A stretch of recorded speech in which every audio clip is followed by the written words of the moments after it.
Hey everyone, welcome back. It's Lucklight here, and we're starting a new game today. It's another Dragon Warrior game. This time it's the second one. Dragon Quest 2 / Dragon Warrior 2. I'm just going to call it Dragon Warrior 2 from now on. Unless I forget, and just keep calling it Dragon Quest. I don't know. Whatever. Anyway, second game of the series. It's a direct sequel to the first one. And, without further ado, let's just get into it. Now, this is the first RPG in the Dragon Quest series that you have multiple characters. As you know from the first game, we had only one character.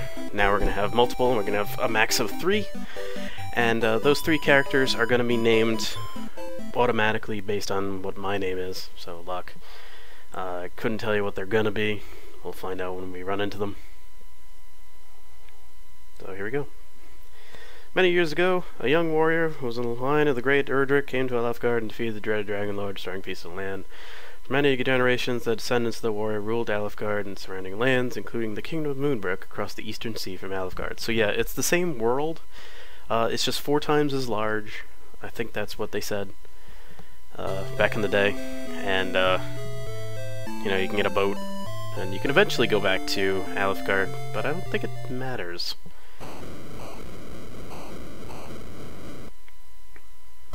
So anyway, one day the king is here, and so is his daughter, and now we're being attacked by monsters. The second coming of darkness, I guess. Majesty, said the king's guard, the castle is besieged by the forces of Hargon, the wizard. Hargon is here, asked the king. We must ride forth and do battle. And we're probably gonna die. And here come the enemies already.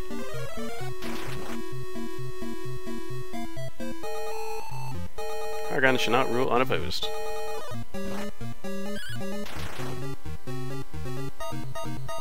Apparently the king's kind of a badass, he just kills monsters.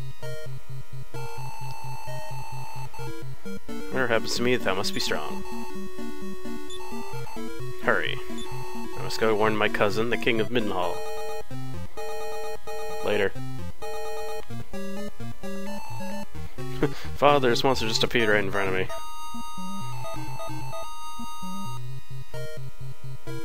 The king was enraged.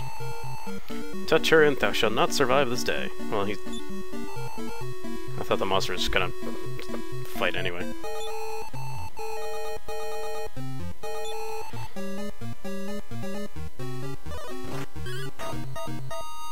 Yeah, fun fact, I might have said this before, it's these games that actually taught me a pretty decent vocabulary back when I was a kid. Got me into reading.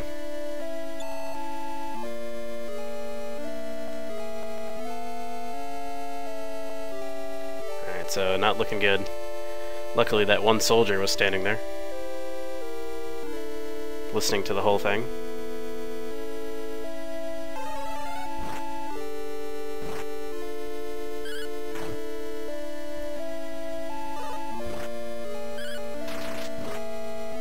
Got him. And there he goes. And apparently the sandcastle turned into burning, and there's poison. Not good. Not good at all.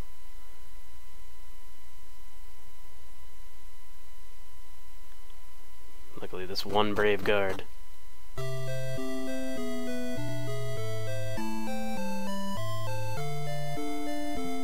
Oh, there he goes. Imagine if he just doesn't get to say what he had to say, and that's it. Game over. What happened to thee? I must see the king. I have evil tidings. And they just kind of carry him. I think it's supposed to be what's happening here.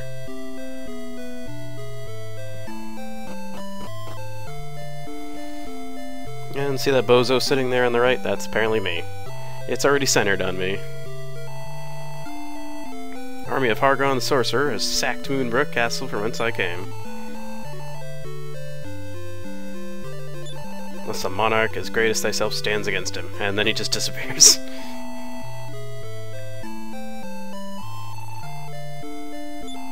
Thy destiny lies on a difficult road, just as it did for Erdrick the Great, For without the line of the Erdrick, and his doom is thine. Come with me if you're ready. I'm not.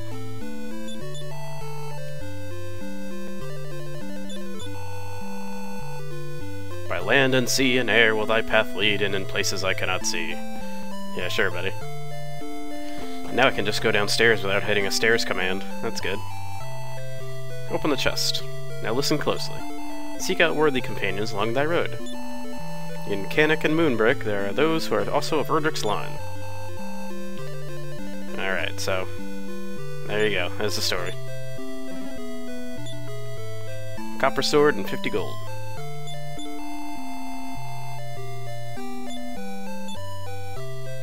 Yeah, I actually have to equip it this time. Doesn't do it automatically this time. Let's go and seek forth your destiny, yeah. Left wine, which is to the left. Alright, so I can't open any doors yet. Luckily they're not stupid, interchangeable antimatter breaking keys that you use once and they explode.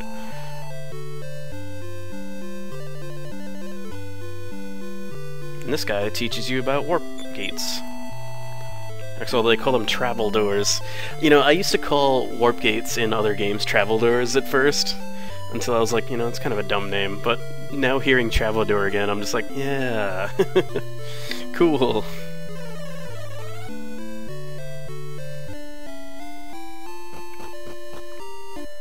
Oh, here's a place.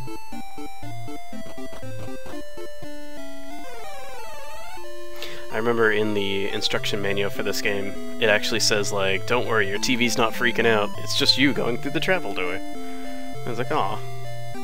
Well, good, I'm glad it told me. Because I guess we were pretty gullible back then. Woof woof. Well, that's good to know. Alright, so here's your medical herbs and antidotes, and there's your inn, which apparently I still have to pay, even though I'm the damn prince of this damn castle. Alright. Now, the first thing you want to do is, well, most of the time in these kind of games, is to level up. But, actually, what I like to do first is I like to walk through the 3 areas that you can in this point, and get the second character pretty much almost immediately. And then start leveling up, because then you can level them up both at the same time, instead of leveling up one guy, and then he has like this huge difference of power compared to the second guy, so... Yeah, because all these characters are named in the later versions of Dragon Quest, like when it talks about, you know, this particular time, like, they just call him, like, the Prince of Canik, the Prince of Middenhall, and the Princess of Moonbrooke. And I'm not doing good already. Apparently my plan is not working out. I'm getting into a lot of fights right off the bat. Which is not usual. I guess I don't remember where I'm going.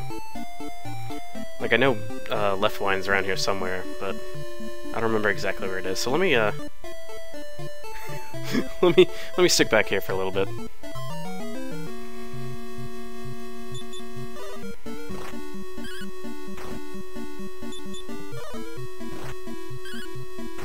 Yeah, that ugly tan color, beige, whatever, is signifying that I have low hit points.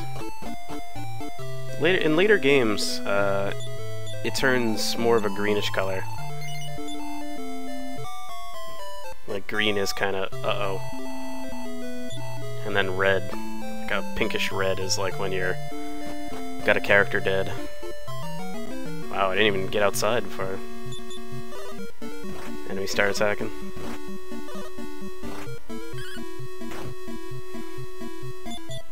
Yeah, so this is the first time Dragon Quest allowed multiple enemies too. So, and there's that level up.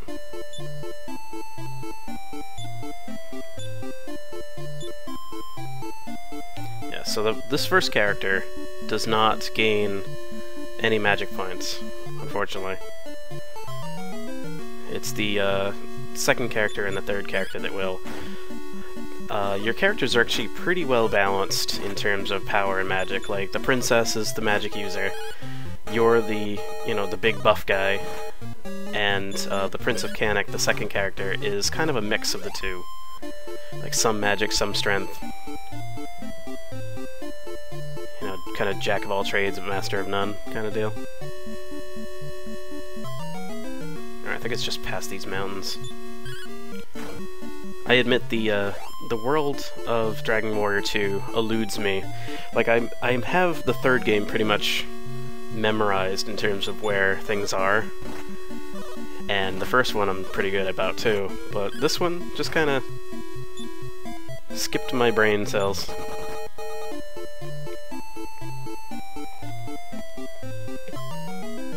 I think it's actually because I didn't really like this one as much as the other ones.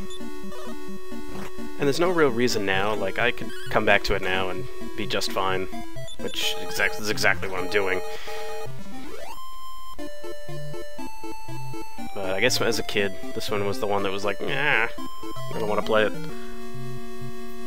Alright, so I'm almost to... Ugh, I'm taking a beating. I'm gonna run. I don't want to die in the first episode. Like, please don't let me die in the first episode. Okay. This music actually shows up in Dragon Quest Heroes.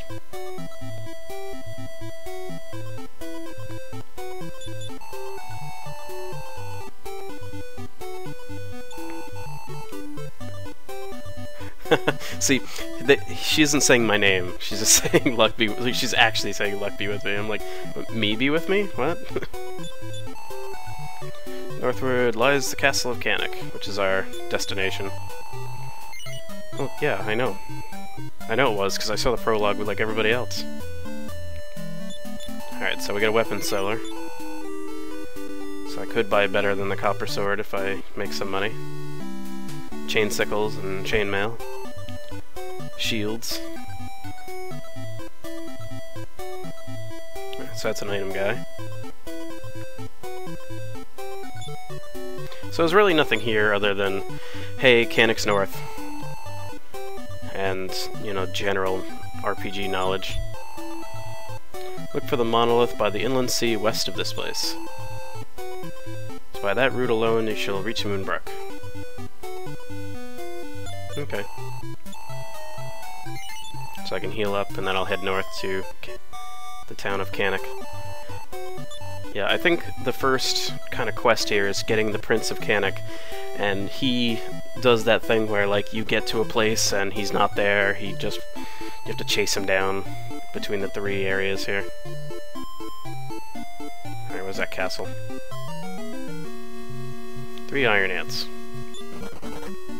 Later, man. Where's that castle? There it is. So here we are in Canik. I saw a sky burning red on the southern horizon. Apparently everybody knows what's going on. Listen closely. Our prince has studied the ways of magic, but he's not good with heavy armor or weapons. Still, he seeks to fight evil. Basically saying, hey, he's kind of a middle-of-the-road character.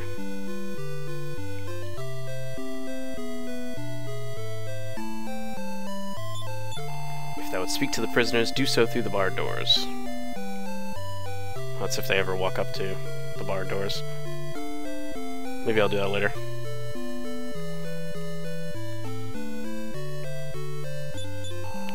Has a chamber of Prince Artho's sister, Princess Hala. Alright, so apparently Artho is going to be my character's name.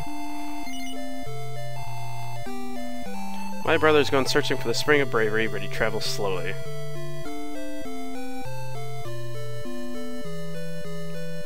Oh, that's right, I have to go to a dungeon before I get him. Damn it. So it looks like I will be leveling up. Far to the east, in which the Spring of Bravery rises.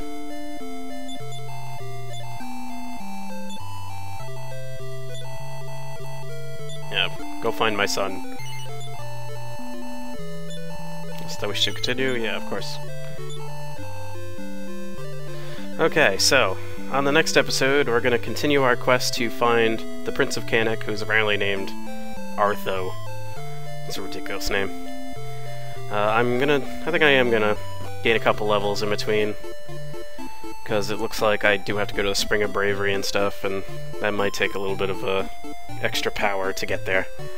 So, in the meantime, I'm gonna do some leveling, and I'll see you on the next episode, hopefully. I hope you join me. My name is Lucklight, thank you for watching, and have a good one.